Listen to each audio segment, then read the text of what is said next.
Everybody is dealing with something. And that's really why I want to share these stories, because the more stories we tell, the more people can relate to them, and hopefully we can help, get through their own struggle. And then about halfway up the stairs, he pulls out a gun and then says, "Get on the floor." So at that point, I don't even remember walking through the door, honestly. I don't. Okay, so welcome to the first official Tattoos of My Soul podcast. I'm super excited. Tattoos of My Soul is really about telling people's stories of struggle and finding faith in deep waters, where you're going through a difficult time, but you find that faith through adversity. You grow, you get stronger. And that's really what we're in the business of doing. And so today I have Dacia Jernigan with us, and she's going to share her story. Her husband, Aaron, works with us in Tattoos and All In and Revive, our other companies that we've got going on here. So we're all kind of like one big family. So I'm super excited to have you as the first official guest, and I just want to thank you for coming in today. Well, thank you for having me. Yeah. I'm super excited to be here. Good. So as far as we all have those quotes or those scriptures, those motivational, inspirational things that really stick with us, maybe a life verse, something that you've gone back to time and time again throughout your life. Do you have something that it's been that way for you? Yeah, I have. The one that sticks out to me the most is 2 Corinthians 12:9. Mm-hmm. But he said to me, "My grace is sufficient for you, for my power is made perfect in your weakness. Therefore, I will boast all the more gladly about my weaknesses, so that Christ's power may rest on me." Yeah, I love that. I love that. Too. That's awesome. I love the weakness part, because we all have that weakness, but through Christ we can have strength. That's a great verse. How has that come to play into your life? Just dealing honestly with my PTSD and just daily anxiety. Yeah. I feel like it makes me feel okay with sharing and being vulnerable with other people, because I realize God uses that to help other people. Exactly. Yeah. And so you shared that you've got some PTSD issues. Yeah. I know you've been through something really traumatic, something that not a lot of people go through. Would you mind sharing some of that? No, I don't mind at all. Yeah, so it was actually about 10 years ago. I moved out of the house, went to Columbus to go to hair school, and lived in my own apartment. And it just was a late night. My brother and cousin had came up to visit us. I had a girl staying with me, a roommate, and they had left to go get coffee. And when they had left, a man came down below the apartment and started to throw little pebbles, and it was just tapping on the window. I'm on the second floor, so I didn't think too much about it.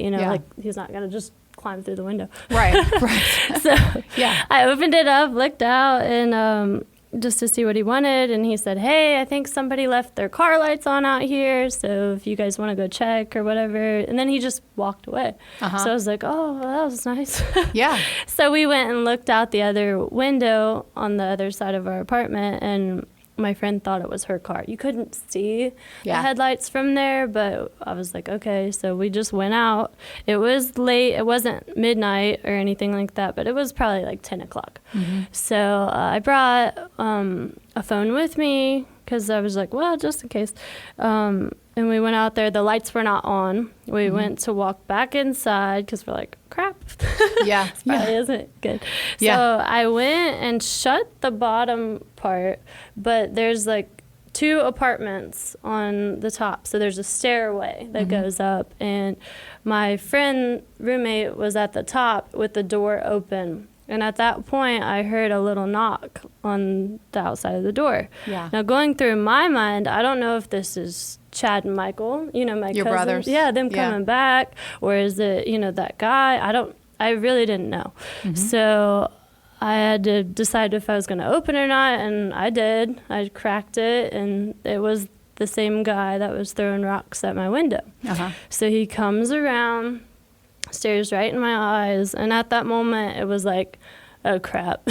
Yeah, you just knew something was wrong. I did, but I didn't know how to get out of it in that moment because my instincts were like, dude, I could run away right now, but I don't want to leave her, stuck here with him. Right. So I just froze. Well, then he started trying to convince me that his girlfriend lived in the other apartment, which I knew was a lie because nobody lived there. So I just tried to kind of start creeping up the stairs, and my plan was I was just going to dive through the door and try to slam it before he could get in, because you're at this point you're very clear something's wrong, but there was nothing that was apparent yet. So your gut feeling. Yes. And then about halfway up the stairs he pulls out a gun and then says, get on the floor. So at that point I don't even remember walking through the door, honestly. I don't.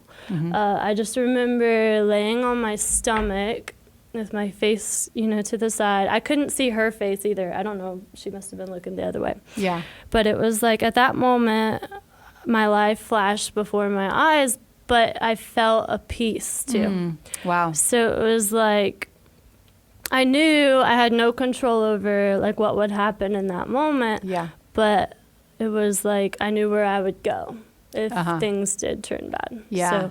So that was peaceful in that. But laying there, he began to question me and just ask, because I think he saw Chad and Michael leave. Right. So he was curious if anybody was coming back. So I had to decide in that moment whether I was going to include them or not. So the weird part about that was in my gut reaction, I thought I shouldn't include them because I thought to protect them. You mean telling him that they're coming back? Yes, that they were coming back. Okay. I was like, I don't think, in my head, that's what I was thinking, but I didn't say anything. Yeah. And then that's when, honestly, I felt God in that moment where it was like these words rested on me. The truth will set you free. And I had never felt God in that way before. I had never felt like he spoke to me in some audible way. Yeah. And this wasn't audible either. It was almost like a thought that just wasn't my thought. It had weight to it. Yeah. So I just went with it. I didn't question it. I was just kind of like, okay, yes, they're coming back. So I said that, and then it was interesting because at some point in that conversation, after questioning more, he did basically attempt to get us to take our pants off and, to go in that direction. Right. But then it was almost like that truth that I had just spoke, I think, was flashing across his mind. I don't have much time. They could walk back in any second. Right. And then he would be kind of at the disadvantage. Yeah. Because, 2 against 1. 2 other guys walking in. They're my relatives. Yeah. So they'd be angry.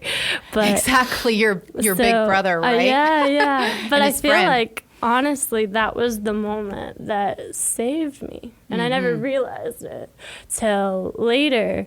And now I'm like, oh my gosh, thank you so much, God. Yeah. But basically the rest of the time, he never touched me. I just grabbed things that he wanted and, stole a couple things. Yeah. And then he put the gun at my back and made me walk him down the whole flight of stairs. He was probably there a total of maybe 10 minutes. Wow.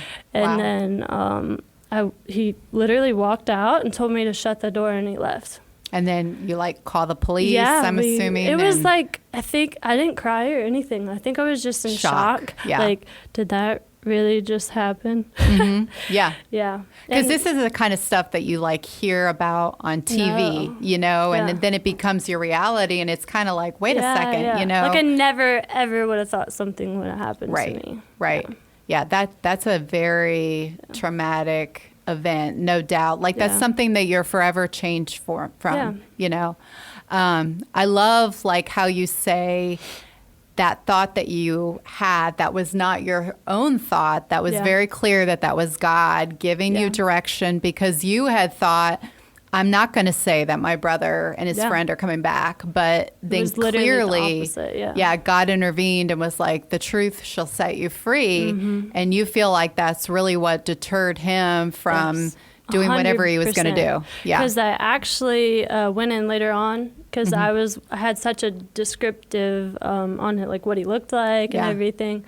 I was very clear in the moment, which I feel like is kind of different too. Yeah. Like I remembered every little detail, even his tattoos and like piercings and just stuff like that. But I just remember them telling me, the detectives, that he had raped 2 other girls the next night. Oh my gosh. Wow. Did they catch him? They did catch him, yep. Good. And I had identified him and, all that. And he, did get locked up. Wow. But it was just crazy. Like, I really felt like that just made it even more clear. Like, God really did protect me that night. Like, that could have been me, Absolutely. Yeah. So, given that situation, if we talk about your faith, was there a time that when you were kind of like going through the aftermath and you're processing, did your faith feel challenged in any way? Oh, for sure. Yeah? I think it was a slow process for me. At first, I didn't have any kind of reaction from it. I think I was just kind of like, I'm just going to move on from this. I just didn't even think twice about it. I didn't think I needed therapy. I didn't think anything. I did move like about 15 minutes away, but I still had to walk to school, and it was like a 2-mile thing. Yeah. But I mean, what was the question again? Oh, no, you're fine. I totally just forgot. It's like an intense story, right? Yeah. So like, what was the original? How was your faith challenged? Yes, we were talking about that. My faith was sorry. Yeah. My faith was challenged because it was like slowly I began to lean into my feelings, and when moments would feel uncomfortable, I would separate myself slowly. Like I just coping mechanism. Yeah. I don't even think I realized I was doing it at first. I just slowly stopped going out as much or, as late at night or, anything that was new or unfamiliar was harder for me to do because I felt like I didn't know what to expect. I like to be in control. Right. So honestly, it just went downhill until I think I finally hit my low point before I had my first kid. And Judah, when I had her, it made me realize, like, I wanted to get better. Like, I wanted to fight. And I realized how much I had isolated myself. Yeah. And it was so painful because nobody wants to be alone. You know? Yeah. So I think it was just kind of a wake-up call. Like, this isn't living. This is just not dying. Yes. So I need to, do things to help myself get out of this cycle. Exactly. So, yeah.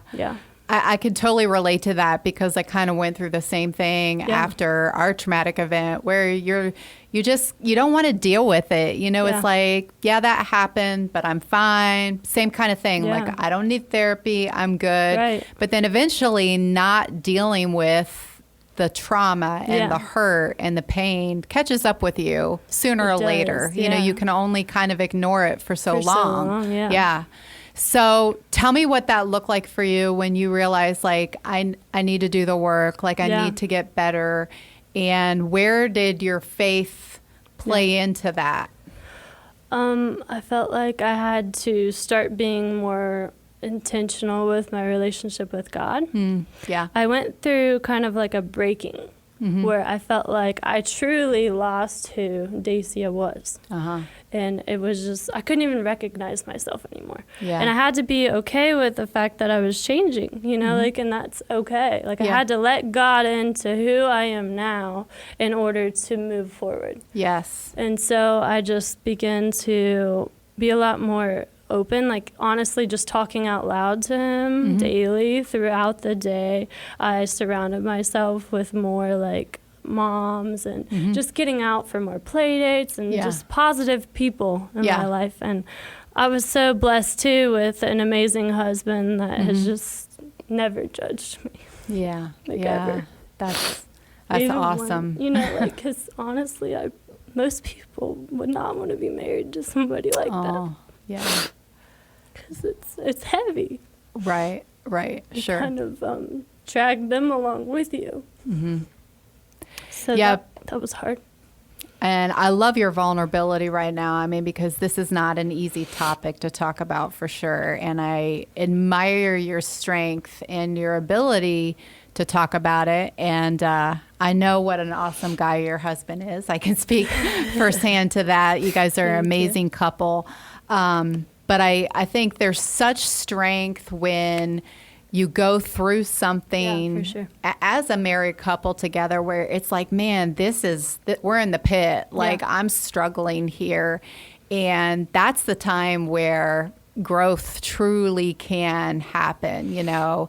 And it sounds like that's exactly what you guys went through because, you know, when life's great, that we all love that, you know, but that's not necessarily where we usually grow the most or learn the most. Mm-hmm. And it's in these times where we're like, I have to do the work. Like, I just have to surrender this and I've got to walk through the fire in order to get to the other side. Yeah. That's where that growth comes in, you know. Yeah. And I love what you say about, you know, your old self kind of dying off. You know, Ephesians 3 talks about that, like losing our old selves and gaining our new self and just growing in Christ, you know.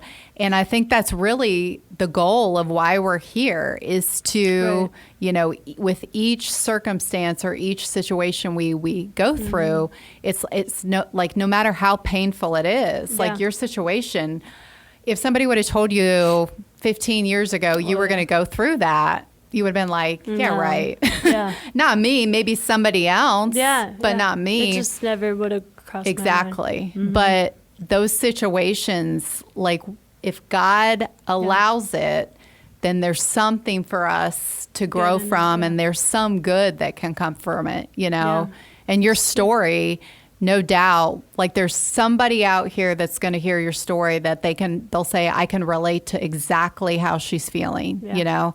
And that's really why I want to share these stories because the more stories we tell, the more people can relate to them and hopefully we can help, you know, get through their own struggle. Yeah, for sure. I thank you for sharing that because I know that's really difficult.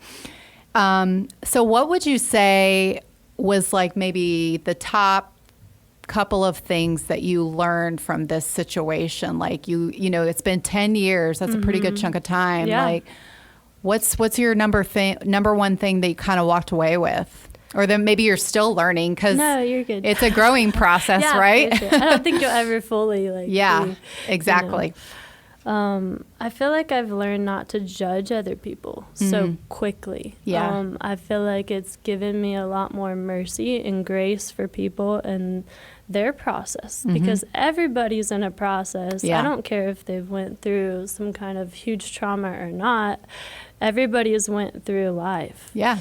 You know, and life is heavy. And I feel like even just looking in people's eyes, it's like I can just feel them sometimes, like their story. And you're just more drawn, I think, to pray for people and just use your life and your love that God's given you to help them. Yeah. Because that's honestly, I think, what we're here for. Yeah. I love that. It's like empathy, you know? Yeah. Having more empathy for people. I think if we could all judge less and empathize more, you know, because you're right. Like, we're all so quick to judge and, you know, we don't know what other people are going through. Everybody's surviving something, you know, even if they have like the perfect life on Facebook, right? Yeah. Everybody is dealing with something, you know, very true. So it's such a good lesson. It's such an important lesson. So what piece of advice, like if somebody is listening to this podcast right now and they've been through a really traumatic situation, or maybe they're going through something right now and they don't even know what direction is up.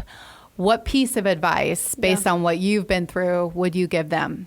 That's a really good question. Thanks.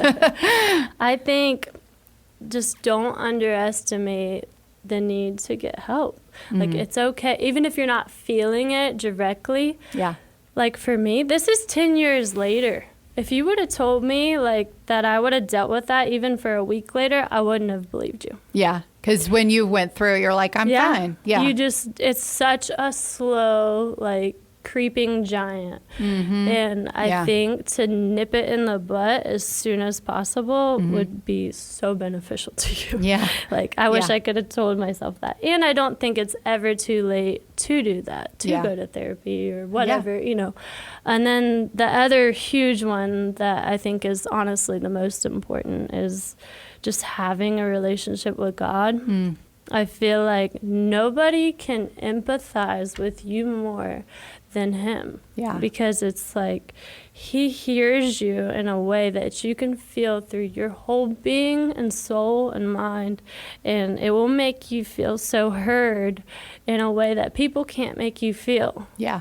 And when people, I feel like, try to give you their best, they'll try to hear you. But they just can't make you do that because only he is meant to. Yeah. You know, there's part of you that is created to be in relationship with God.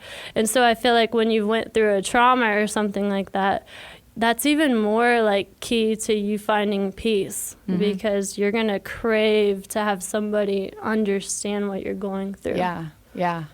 And the awesome thing about God is, like, you know, often with people, like with you and me, you're having to sit here and explain what happened and kind of take me through it. You don't have to do that with God. No. Like, he already knows. He knows everything that we even think, you know?